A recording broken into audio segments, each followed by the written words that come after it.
এদিকে এবারের বন্যায় কুড়িগ্রামে ৮,০০০-এরও বেশি কৃষক ক্ষতিগ্রস্ত হয়েছে। আর জেলায় আউশ ধান, সবজি সহ বিভিন্ন ফসলের ক্ষতির পরিমাণ প্রায় ১২৭ কোটি টাকা। ক্ষতি পুষিয়ে নিতে কৃষকদের বীজ ও সার সহায়তা দেওয়ার কথা জানিয়েছে কৃষি বিভাগ।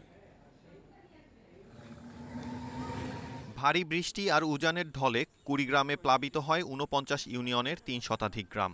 তলিয়ে যায় ১৬,০০০ হেক্টর জমির ফসল। বন্যায় নষ্ট হয়েছে আধাপাকা আউশ ধান, পাটের চারাসহ বিভিন্ন সবজির ক্ষেত। ফসল হারিয়ে এখন প্রায় নিঃস্ব চাষিরা। পরবর্তী ফসল উৎপাদনের জন্য সরকারি সহায়তার দাবি জানিয়েছেন ক্ষতিগ্রস্তরা। আমরা ক্ষতিগ্রস্ত, এখন তো সামনে আবাদ করবো, এ তো আমার হাতে পয়সা করি নাই। ধানও নষ্ট, ধান তো কাটতে পারিনি, ওতে তো বানো তো ছেড়ে বেড়ে পারিনি, পাটার আবাদ তো গেল। সরকার কিছু সাহায্য পাতি করে তাহলে আবাদ করে। কৃষি বিভাগের প্রতিবেদন অনুযায়ী ৭,০০০ হেক্টর জমির ফসল পুরোপুরি নষ্ট হয়েছে। প্রাথমিকভাবে ক্ষতিগ্রস্ত ৭,০০০ কৃষককে বীজতলা তৈরি ও আমন রোপণে প্রয়োজনীয় সহায়তা দেওয়ার আশ্বাস দিয়েছে কৃষি বিভাগ। ৭,০০০ কৃষককে আমরা বিনামূল্যে সার ও বীজ প্রদান করার জন্য সরকারিভাবে আমরা সহায়তা পেয়েছি। এটি আমাদের বন্যা আক্রান্ত যে সমস্ত চাষি, তাদেরকে আমরা অগ্রাধিকার দেওয়ার জন্য আমরা স্থানীয় যে কমিটি আছে উপজেলা পর্যায়ে আমরা একটা নির্দেশ প্রদান করা হয়েছে। কৃষি বিভাগের হিসেবে জেলায় কৃষিতে ক্ষতির পরিমাণ ১২৭ কোটি ৫৪ লাখ টাকা। Independent news. এ বিষয়ে আরো জানাতে এবার কুড়িগ্রাম থেকে যোগ দিচ্ছেন সহকর্মী আব্দুল খালেক।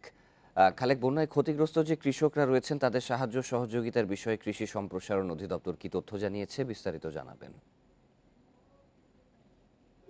বিষয়টি জানানোর আগে আমি আপনাকে জানিয়ে রাখি সর্বশেষ পরিস্থিতি। ধরলা, ব্রহ্মপুত্র, তিস্তা, দুধকুমার সবকটি নদ নদীর পানি কিন্তু এখনো বৃদ্ধি অব্যাহত রয়েছে এবং এই মুহূর্তে ধরলা নদীর পানি বিপদসীমার ১২ সেন্টিমিটার উপর দিয়ে প্রবাহিত হচ্ছে এবং আমরা যতটুকু তথ্য পেয়েছি দুধকুমার নদীর পানিও বিপদসীমার উপর দিয়ে বইছে। ফলে নতুন করে কিন্তু আবার বন্যা দেখা দিয়েছে এবং বিস্তীর্ণ এলাকা প্লাবিত হয়েছে এবং ৫০টি এর মতো চরের যে নিচু এলাকা সেগুলো এখন জলমগ্ন হয়ে আছে। ৪টি উপজেলায় এখন বন্যা চলছে।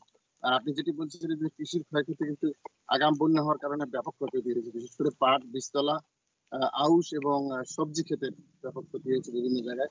বিশেষ করে নদী অববাহিকার যে এলাকাগুলো রয়েছে এবং চরাঞ্চল রয়েছে সেখানে কিন্তু ক্ষতির পরিমাণ বেশি এবং কৃষকরা বলছেন যে বন্যাটা আরেকটু পরে আসলে হয়তো তারা ফসল তুলতে পারতেন, কিন্তু বন্যাটা আগাম হওয়ার কারণে তাদের আসলে এই ভুট্টা, সবজি এবং অন্যান্য যে ফসলগুলো রয়েছে সেগুলো নষ্ট হয়ে গেছে এবং সেগুলো যাতে কৃষকরা নতুন করে সেই ফসলটা ফলাতে পারেন সে ব্যাপারে তারা সহায়তা চেয়েছেন এবং এখন সরকারের পক্ষ থেকে আপাতত ৭,০০০ কৃষককে বীজ এবং সার দিয়ে সহায়তা করা হচ্ছে এবং তারা বলছেন যে পরবর্তী সময়ে বন্যার পানি নেমে গেলে রবি শস্য আবাদের জন্য আরো কিছু কৃষককে তারা সহায়তা করবেন। তো কৃষি বিভাগের পক্ষ থেকে এই মুহূর্তে পরামর্শ দেওয়া হয়েছে যে উঁচু জায়গায় বীজতলা তৈরি করা অথবা ভাসমান বীজতলা তৈরি করে আগামী আমন রোপণ, আমনের যে ফসলটি সেটি যেন কৃষকরা করতে পারেন।